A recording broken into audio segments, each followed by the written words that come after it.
Hey, storytelling one. I gotta do this video. I'm not mad or anything, but it's like this irks me about Christians and some Christians that I follow and stuff. I mean, there's really good ones that who um, confirm my layman's take on this, but I'll always get these Christians that come in and sort of do this weird snipe on Jews, and I'm just like, so let me just get to it and show you this video or this comment. So I did a video on commies, Jews, and conspiracies, and this guy says they ceased to be chosen when they rejected their Messiah. You know, dispensationalism spread the lie that they are still the chosen. I believe they're still the chosen, but I'll get to that. Cyrus Schofield, who was financed by Untermeyer and published by Oxford, was thoroughly despicable. Okay, so he's like doing this cool name dropping thing. I'm just kind of annoyed by, I get a little irked by these type of Christians that sort of do all this stuff. The fake JS, whatever, the fake Jews of today, Revelations 2939, are Khazar European pretenders. True Jews are those who follow Christ, not the demonic Talmud. I disagree with that. I mean, I know that Christianity comes from Jews, the Jewish people. But there's no need to say true Jews. That's completely unnecessary. I don't even think the apostles said that, right? They said the Gentiles and the Christians. They never said we're the true Jews or anything like that. Because it's just unnecessary. Read and study John 8:44 and 1 Thessalonians 2:14 and 15. Okay, I don't like Christians who give me a verse, like a specific verses like that. I'm not trying to insult this guy, but I feel it reminds me of when the devil did that to Jesus, in the desert. When you give verses out, you spout this verse, this verse, this verse, this verse, this verse, this verse. I don't really care for that. In the sense of, I don't mind you doing that to unbelievers, but you can't like throw, I know this, I know this, I know that, I know this, throw them Bible verses like that. You got to do it in a very simplistic way to unbelievers. Now, to other Christians, here's how I think you should do it. One, you don't throw out verses, you throw out chapters or or paragraphs, because when you just do a verse, it could mean this, it could mean that, and there's context before and after as well. But just doing a verse, and I read his verses and I'm like, they say they say one thing, and I get what they're saying, but he just, you can check them out yourself. I'm just like, when I read them, I'm like, okay, yeah, I know they're saying this, but it's this whole long thing. But here's the thing, I'm gonna throw the smackdown with Romans 11, and I'm gonna do that right now. But look into the original church, 1 Timothy 3:15, orthodoxy. Oh, so this guy's orthodox, so whatever. I don't know. Calvin was not a theologian. He was a lawyer, and his theology reflected that. Well, whatever. I'm into Calvin. So not obsessively, but definitely in the tulip way. And the tulip is the, total depravity. I don't even remember them, but yeah, those are mine. I'm into, that's just how I can't remember stuff. But I feel, once I get it in, I'm like, yes, I know what that but yeah, tulip is what I believe, and that's the sort of the simple way of doing the election and Calvinist and Reformed Baptist or whatever. Okay, I'm into Romans 11. I'm not into specific verses that I have to contextually twist to fit your accusations. You should read and study the whole chapter and come to humility about the Jews. Not what I read in your comment as an arrogant protestation. So I just feel like he's being very arrogant. I don't like this kind of Christians. I don't want to hang out with them. Yeah, I'm saying that as a Christian. I don't hate the guy. I don't know him all that well, but I don't think he talks like this person to person, right? Because our European pretenders. I mean, I know that period and what he's talking about, but it's like, ooh, Cyrus Schofield was financed by Untermeyer and published by Oxford, was thoroughly despicable. I'm like, that. Stop showing off and talk normal. Romans 11. This is to me the sad love letter to the Jews and to us Christians being humble about this schism, this separation, this thing that we moved away from. And I love this thing, and thusly I love the Jewish people, even though they do have like the Talmud or whatever that is they do try to inoculate their people against Christian the gospel and evangelism. So they have a whole thing about that, like really, and I know, and they don't talk about that, right? They don't talk about that amongst the culture of America, but they do it in their temples to try, so that's my Jewish conspiracy, and they do it, and We should probably as Christians know more about that. But that's not my, the Jews are the least of my worries. All of the conspiracies of them controlling the media and Hollywood and putting Jesus in all of the movie scripts to blaspheme Jesus Christ, but not Allah or Muhammad and not their Holocaust or anything, is disconcerting. But I understand why too. Here we go, Romans 11. So this is Paul writing about. It's just like a very beautiful, sad letter that Paul is writing. I asked then, did God reject his people? Certainly not. I love this, like, certainly not, it's just the imagine writing that and certainly not, I am an Israelite myself, a descendant of Abraham from the tribe of Benjamin. God did not reject his people whom he foreknew. Do you not know what the scripture says about Elijah, how he appealed to God against Israel? Lord, they have killed your prophets and torn down your altars. I am the only one left, and they are seeking my life as well. The story of the Jews in the Bible is not a good story. I don't know why they do have an air of arrogance in them. The Jews do. That's for sure. It seems like they can only look to the Holocaust and forward, but they don't look at the past where they have continually failed God. And in Israel today, it's very liberal, like abortions and sexualized and all this stuff. So they're the secular Jews, the worst, right? Given power by Satan himself, I would say, because of how much power and influence they have across the world. But God's chosen people are going to be the biggest targets. They're the biggest targets for love, and they're the biggest targets for suffering. And it's weird to me though that and this is something I do notice about him, and this is something that you as a Christian we could attack Jews on, is you're failing Joshua, you're failing the prophets, you're not even following the Ten Commandments. You know what I mean? Like you could just go after them with that. Like you don't even have to go after them with Jesus. You can just tell them they're sinners. They're completely failing their God with the Ten Commandments. That's easy enough. Do they have sex outside of marriage? Freaking sinner. Do they want to kill babies? And freaking sinner. Not of Joshua, not of Elijah. So just like that right there, it's in the Bible, by the way, in the Old Testament. That is what the Jews continually did over and over and over. And this is a part of the story that Elijah felt alone in the cave or whatever. He had nothing. And then, what was the divine reply to him? I have reserved myself 7,000 men who have not bowed to the knee of Baal. So this is like in Israel, back in the ancient times. Elijah felt alone telling the Jewish people that they were not following God. So thusly, they were not Jews, in a sense, and so he had to be comforted by the angel, the Lord. I think it was probably Jesus, or whoever. I don't know the details, but or whatever.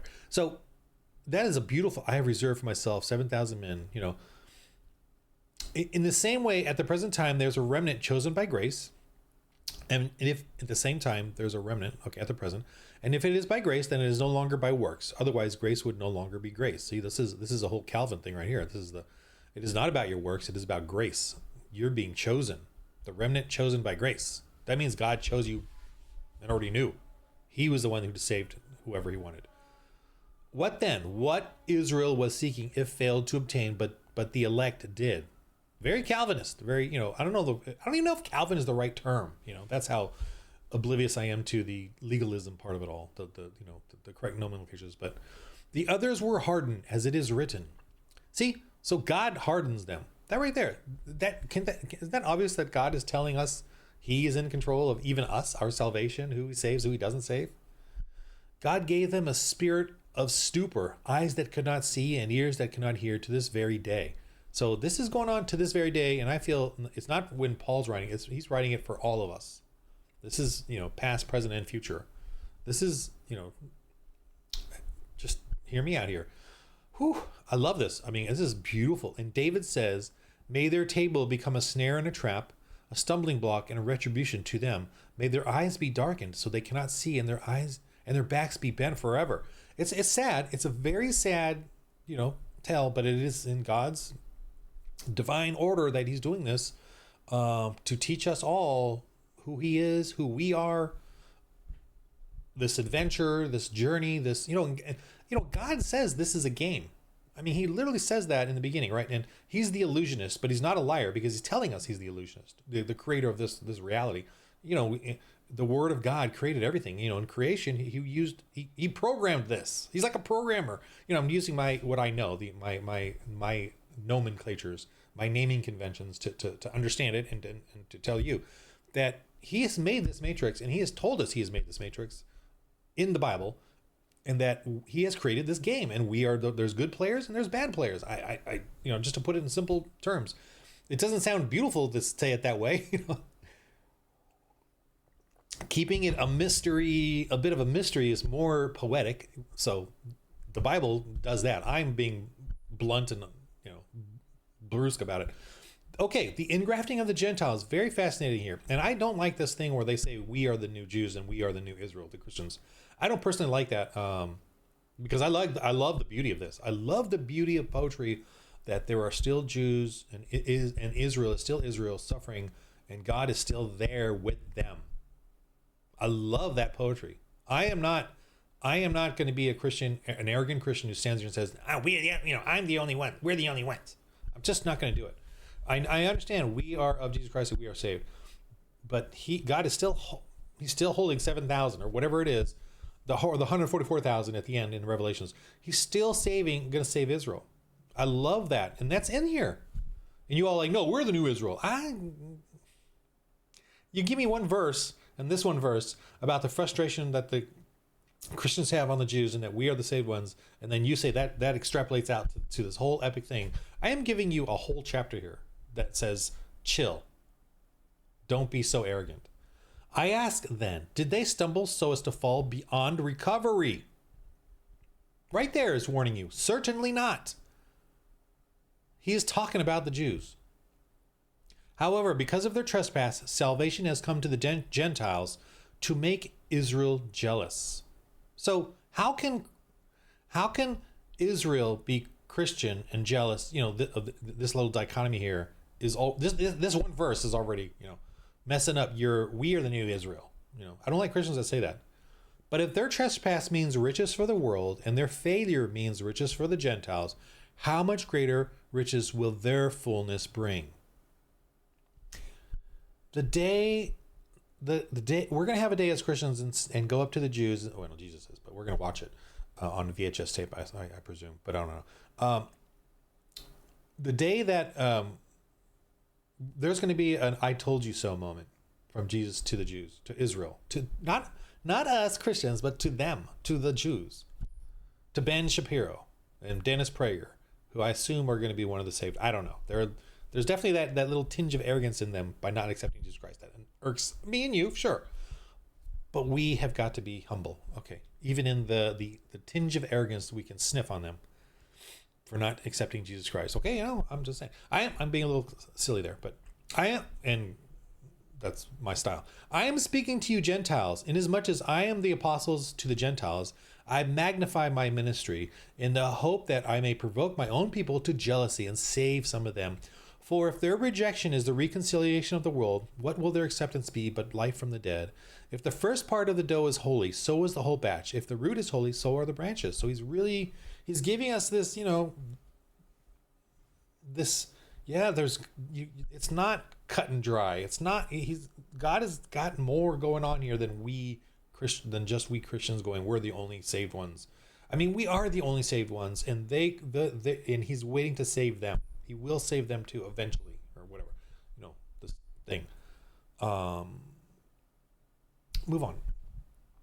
And I'm not a pastor, okay? I'm not a theologian, but I'm just reading this going, this is pretty obvious to me. I don't know why some of these Christians don't see this.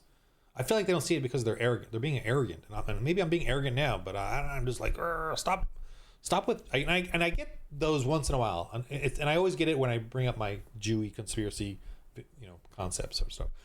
Okay, now, if some branches have been broken off, and you, a wild olive shoot, have been grafted in among the others to share in the nourishment of the olive root, do not boast over those branches.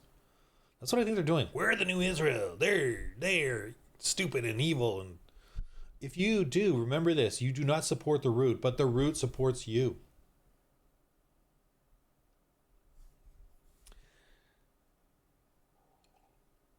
He's not talking about the root being the Christian root. He's talking about the Jewish root, the Israel root. the beginning, the Old Testament root. You will say then branches were broken off so that I could be grafted in. That is correct. They were broken off because of the unbelief. But you stand by faith. Do not be arrogant, but be afraid. For if God did not spare the natural branches, he will certainly not spare you either. So don't be arrogant, but be afraid. Like, don't attack the Jews and Israel and say, we are the new Israel. That's really weird. It's unnecessary too. It's so unnecessary. I am not so weak in my faith or so defensive in my faith that I need to cut out the Jews and cut out Israel. I love the Jews in Israel in that story. And yes, the Jews have failed God over and over and over. That's the story of the Old Testament. They kept leaving him for paganism, for child sacrifice. And they're still sacred to me, even after all that. To God, they're still sacred. To God, after they kept failing him over and over and over, he still loved them. That's the story of Jesus Christ and of God. He still loves Israel and the Jewish people, even though they betray him over and over and over. And it's a sad, right? It's a beautiful, sad story of redemption, that he's coming again. Jesus Christ is coming again. And he walked this earth. Isn't that interesting too? Like, there's no other religion out there where you have the God coming down in a mortal form, knowing pain and suffering, and accepting pain and suffering to show us how much he loves us. There's no other religion that does that. And everything he does is a Calvinist thing in the sense of he did everything. He died, saved us, took the punishment. We did nothing. We didn't do anything. Even us gospeling and doing the Great Commission is not about us doing something. It's about him just letting us keep busy, because he's doing everything. And he's bringing people back to him. And he wrote the book, and he wrote the Bible. I mean, through us, but he wrote it. And he kept it alive. But everything God has done, we have done nothing, except I'm doing a role-playing game, which is kind of cool. You guys should check it out, where you can be an evangelist, but you can't be a God and you can't be powerful. Anyway, let me get back to this. Okay, this is beautiful. Man, do not be arrogant, but be afraid. Take notice here. This again, he's laying it on thick. Take notice, therefore, of the kindness and severity of God. Severity to those who fell, but kindness to you if you continue in his kindness. Continue in his kindness. I understand that the Talmud and the Jews have all these conspiracies and attacks against Christians, even though we're the ones protecting them. And I know, like in Jerusalem, right? The Orthodox Jews, like, I think they spit on Christians who walk by. I think that, yeah. So, kindness, man. Otherwise, you also will be cut off. Gotta be kind, or you'll be cut off. I'm gonna just read this again. Take notice, therefore, of the kindness and severity of God. Severity to those who fell, but kindness to you if you continue in his kindness. Otherwise, you will also be cut off. So you could receive the severity of God as well. And if they do not persist in unbelief, they will be grafted in. For God is able to graft them in again. For if you were cut from a wild olive tree and contrary to nature were grafted into one that is cultivated, how much more readily will these, the natural branches, be grafted into their own olive tree? Oh, this is interesting too, this whole grafting thing, because that's creation stuff. Anyway, whatever. Right. So that's a whole sciencey thing there. But he's saying it over and over, that we're part of them and they're part of us. We're part of the Old Testament, they're a part of, and we're the New Testament. They're the Old Testament and they will become the New Testament. I'm sticking with kindness. I don't know, I read that somewhere. Okay. Let me read this next part. I do not want you to be ignorant of this mystery, brothers. I love that. Mystery. We have mystery, but it's being also told bluntly too. But you don't have to. Okay. So that you will not be conceited. See? Not be conceited. Sorry, I'm just playing with my bookmark here. You not be conceited. A hardening in part has come to Israel. Yeah, right? Oh, so is that, the Christians that say we're the new Israel, is that the Israel? Are we the new hardening part? right? I don't like this thing where they say we're the Israel. Christians are the new Israel. I don't like that. I just don't like it. I don't want to be the new Israel. I want to be a follower of Jesus Christ. Until the full number of the Gentiles has come in. A hardening in part has come to Israel until the full number does come in. And so all Israel will be saved, as it is written. The deliverer will come from Zion. So a hardening part has come to Israel until the full number does come in. So the hardening part is the Jews until we all Gentiles come in and get the word and understand, until the gospel has gotten all around the world. And so all Israel will be saved, as it is written. So then he's talking about Israel. The deliverer will come from Zion. He will remove godlessness from Jacob. So supposedly, I guess Jesus is going to come again in Jerusalem. And this is my covenant with them when I take away their sins. So he's not talking about the Christians, right? He's talking about Israel there. When I take away their sins. Zion is a specific geographical place in Israel, right? The mountains there. Regarding the gospel, they are... So now, we don't have to do... If you're saying Christians are the new Israel, you have to do a bunch of gymnastics to separate out when it's Christian and when it's Jew. I don't. Israel is the Jewish part. Gentiles are the Christian part. Very, very simple. I don't have to do any gymnastics here to interpret this the way I want to. I'm interpreting it, I think, I'm assuming I'm interpreting it the way it says it. Regarding the gospel, they are enemies on your account. That's fine. I get it. So that's the harsh part if you want to be harsh on Jews, there's your little in or out or whatever. There's your little enemies of the gospel. So, because they're going to, like I said, the rabbis are going to try to inoculate the Jews against them. And then when it comes down to, Jesus Christ is Lord and Savior, they're going to fight that, right? That's fine. So I don't mind if you want to argue with them, sadly argue with them, but about that. But regarding election, they are loved on account of the patriarchs, for God's gifts and his call are irrevocable. So regarding election, they are loved on account of the patriarchs. Who's the patriarchs? It's not Jesus. It's not referring to Jesus here and the apostles. It's referring to the Moses, Noah, I don't know, those guys. Joshua, Elijah, all those guys, right? For God's gift and his call are irrevocable. That's regarding them, regarding the Jews, regarding Israel.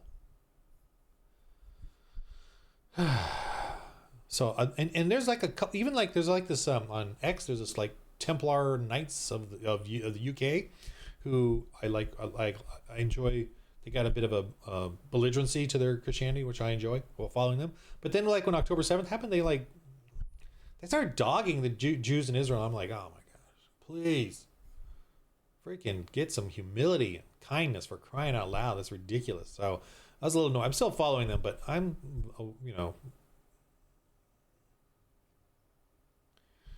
okay.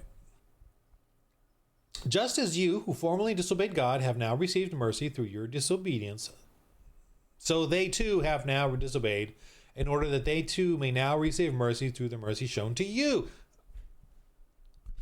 For God has consigned everyone to disobedience, so that he may have mercy on everyone. We're all assigned to sinning.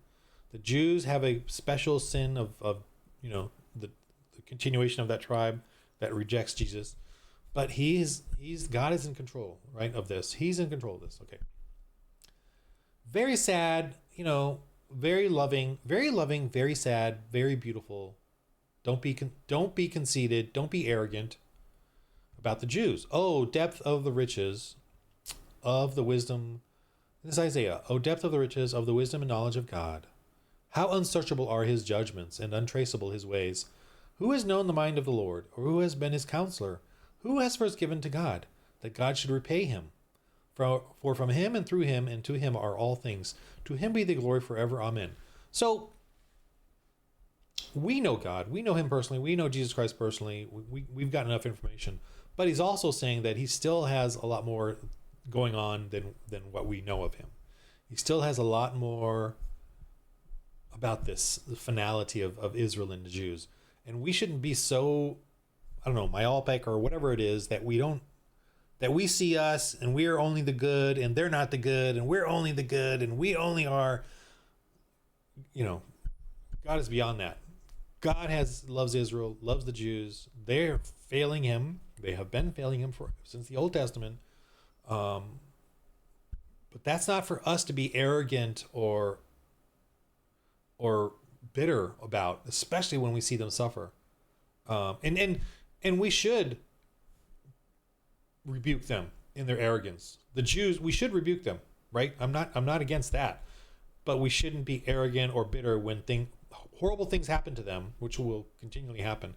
We should not be bitter at them, and I told you so at them.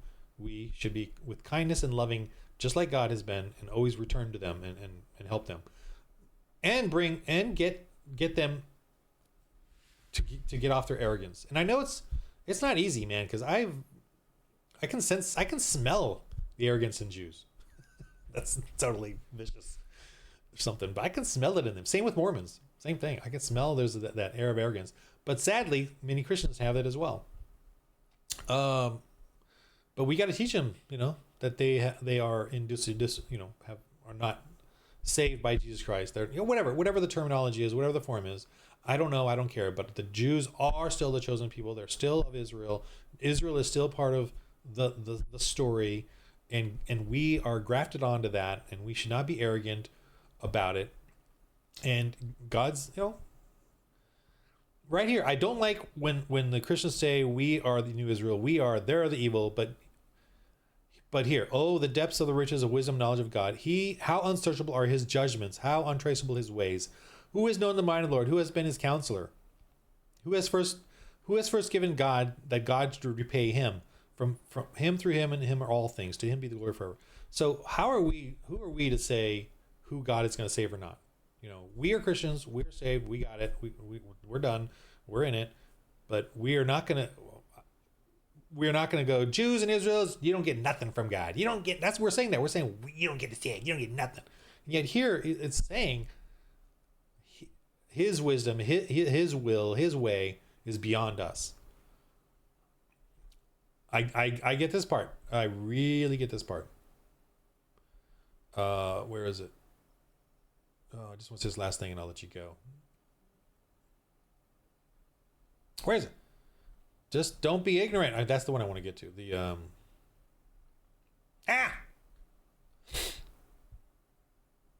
I'm sorry. I got to highlight this again. Do not boast over those branches. There, that one. Do not be arrogant. It's in here somewhere, but you know what I'm talking about. Don't be arrogant and do not boast over those branches, for crying out loud. Chill. Oh, man. I just love this. Romans 1:18 to 32 is actually my favorite, but Romans 11 is, I really love this one. Anyway, okay, that's my little Jew conspiracy thing addendum to the Christians that say, and I know there's some famous or a pastor who I really like that does say we're the new Israel, and I don't like that, and I disagree with him because I saw that through another pastor I liked who disagreed with him. So I watched that and was like, yeah, what the heck? Why is he saying that? Because I really like that guy, and he's a Calvinist dude too, or something. I'm pretty, yeah. But what's his name? I forgot his name. But anyway, no big deal. I see him around a lot. But I don't know. I got to go to my church and maybe I guess I need to go to my church and ask about this too. But like that whole thing, which I probably should do. But I saw it on YouTube and I saw a pastor talking about it, so I think I'm pretty good with that. Still got some learning to do, etc. But man, there's definitely some certain kind of Christians I do not like. Now, I love them, brothers in Christ, but I don't like their style and their way of doing things. Saying this verse and this verse. Well, I understand that verse is about frustration on the Jews, but that doesn't mean they're Romans 11. That doesn't explain. This explains everything. Romans 11 explains it all, man. In a beautiful, mysterious way. Don't be arrogant. Don't boast. Don't be conceited over it. That's what I like. I understand there are verses about the struggles and frustration with the Jews and of Israel. I get that. There is, yeah, but that doesn't say, we're the new Israel and they're gone and they're over with. It doesn't say that at all. You're adding that to that. Okay, in the game of life, I roll holy dice.